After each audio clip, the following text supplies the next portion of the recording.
What's up, everybody? Welcome back to the channel. It's Madam Adam. It's time for another honest tarot deck review, and we are keeping it spooky in lieu of the end of October, the height of spooky season. We have more Halloween tarot. Literally, the Halloween tarot is what this deck is called. Cute little box that it comes in. I was drawn to this deck for the artwork. I think is really cute. Very storybook-like. On the side of the box, it says the Halloween Tarot. The 78-card deck features many spooky characters. And the minor arcana suits are pumpkins, bats, ghosts, and imps. So, love that. Pumpkins, I believe, are pentacles. Bats are swords. Ghosts are cups, and imps are wands. And it really kind of tells that story as you go through the suits. You can kind of see the story being told the way that, tarot tells a lovely story. So this deck really lends to that. The cards themselves, great cardstock, not too glossy. Nice. They have a kind of a mixture of a glossy slash, it's very shiny, but it feels kind of matte to the touch. We love an inverted opposite, equal and opposite back that allows for inversions. We love that. The allowment for reversals based on the back, so it doesn't give it away. The cat does give kind of like a mix of like a Coraline cat kind of vibe, and also Lucy from Disenchanted, if you know what I'm talking about. Yeah, I like this deck. I really do, I have to say. So it comes with it's by Kipling West, and it comes with this cute little card in here as well, which I'm going to read to you guys. The Halloween Tarot. Sometimes our lives seem shadowy, and it's hard to tell what's around the next corner, much like Halloween night, when what is imagined is probably much scarier than what is really going on. Whatever the season, jump into the festive and slightly freakish old-time Halloween world of Kipling West and let the tarot cards help you take a closer look at what may be lurking in the shadows of your life. The Halloween Tarot deck is divided into 22 cards of the major arcana, 56 of the minor, in the suits of pumpkins, pentacles, and earth, bats, swords, and air, ghosts, cups, and water, and imps, wands, and fire.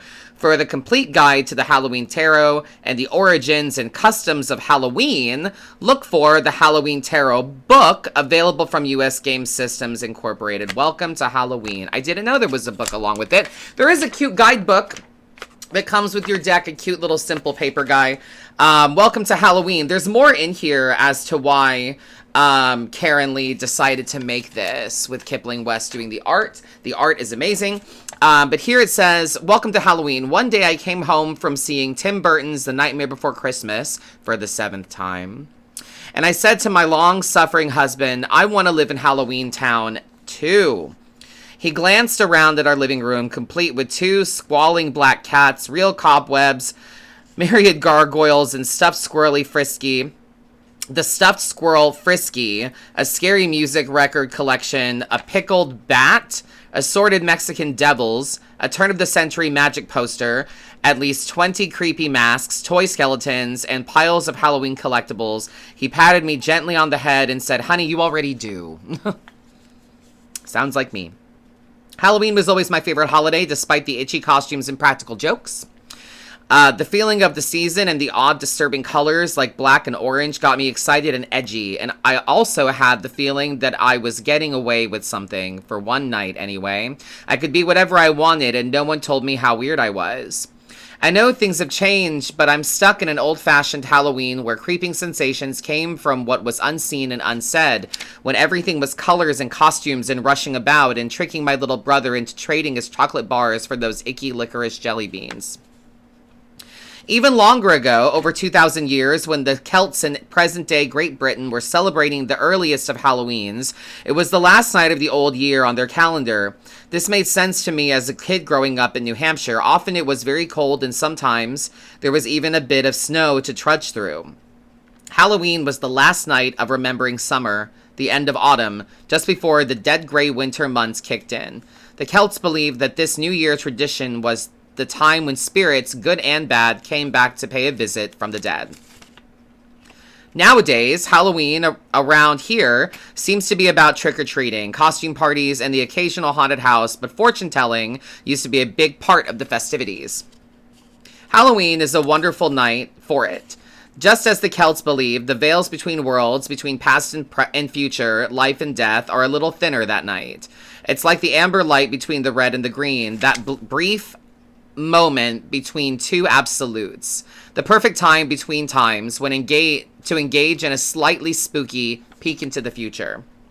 So you see, Halloween and the tarot make a natural pair, and the ancient tarot symbols of moons, cats, devils, bats, and magic are not so far removed from the spirit of the occasion. Tarot cards have always worked as a sort of psychic flashcard set for me. You look at the imagery to see how it makes you feel. How do the divinatory meanings relate to your life? What comes up? What are you trying to not see? This Halloween tarot deck is just another way to look at yourself, filtered through childhood memories and odd colors. And remember, the Halloween spirit is an all-year sort of thing. There is always a balance between dark and light. Just because it's July doesn't mean it's all safe and sunny. There are shadows there and the seeds of Halloween. If you've ever tried to grow pumpkins in a small backyard, you know what I mean. Every day, they creep an inch or two closer to the house, and it begins to get scary pretty fast. So whatever time of year it is, sit down, have a nice cup of spiced hot cider, and open your tarot deck. Welcome to Halloween. Kipling West. Very cool. Very, very cool. So Kipling West wrote that. I fully resonate with a lot of that as well. Halloween for me is a very important and particular time. It is when I decided to read tarot for a living. I was at a Halloween party reading tarot, and then it became my living, and now every year on Halloween I tend to be reading tarot, and this year I'm reading tarot at a very big celebrity party, so it's all very full circle for me, and I fully agree that tarot and Halloween go hand in hand. So let's see here about the deck itself a bit. The Halloween tarot deck started with the traditional images of the Rider deck designed by A.E. Waite in 1910, and then was twisted, turned, and tweaked to create a festive, if slightly freakish, old-time Halloween world. Since Halloween archetypes are fairly limited, the characters on the cards also emerged from old horror movies and circus images from the German-made vegetable people that were popular Halloween toys and decorations in the 1920s America. Very cool. There is this vintage aesthetic to the artwork that I really do like a lot. Mixed into the deck with spooky images from All Hallows Eve are remnants of traditional tarot symbolism, a blend of ancient Greek, Egyptian, and Hindu mythology. Yeah. So it's got a wide range of things. They go into reading the cards, sample layouts and spreads. They go into the majors. They break down definitions briefly.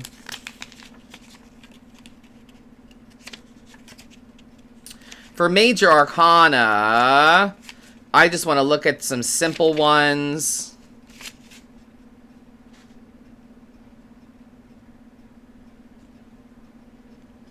They have the Lovers as temptation, tension, the struggle between love and infatuation, making choices, harmony between the subconscious and conscious. I fuck with that. I like that a lot. That's really cute.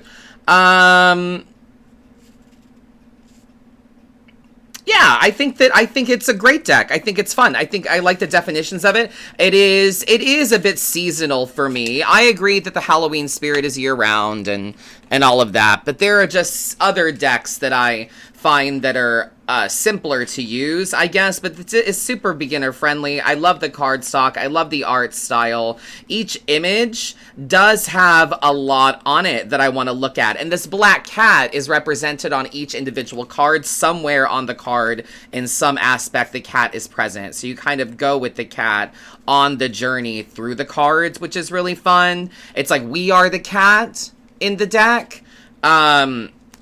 So that yields a lot of fun storytelling as well with this. But I was sorting this deck.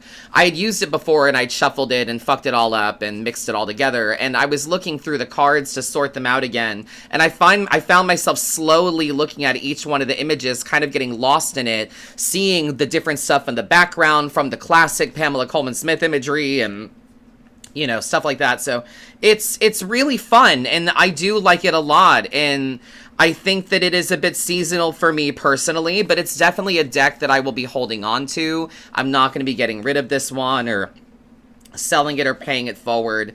It does speak to like a childlike a child in me. The inner child in me is very, very drawn to this deck, I would say, for sure. So it shuffles lovely. Classic, good shuffle. Let's pull a card from this deck. Let's just see what kind of spread this deck might have for us. Let's see here. 9 of Pumpkins or Pentacles and some indulgent energy from this deck as well that we're meant to indulge here, to indulge in our abilities, to indulge in the mysteries that this deck might have for us. 8 of Cups energy. It seems that it also has the wisdom of moving on from old things as well. So that's lovely. Ghosts are the cups, and they are the individual cups. Like when there's 9 cups, there's 9 ghosts behind the person. And then strength as well, helping us, you know, be vulnerable and practice our strength, find our inner strength, rekindle it as well, is something that can be done with this deck. So I like this one a lot.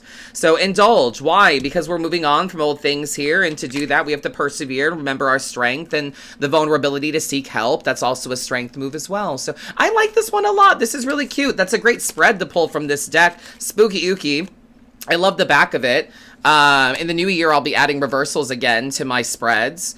But yeah, I think this one is really simple. It's apparently got a storybook that goes with it as well, or Halloween traditions and customs from US Game Systems. So welcome to Halloween. Happy Halloween, my friends.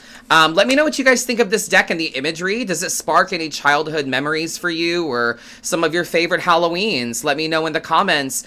And is this a deck that you like? Is it a bit too seasonal for you, or is it one you could use year-round? Do any images in particular? The Page of Cups reminds me very much of me in general, but in this deck as well, I really like him with this goat costume and the dead fish in the bucket. I kind of think that's really cool. Like he's been out trick-or-treating and is having his own spiritual experience, which is something that happened to me while I was 13 trick-or-treating by myself.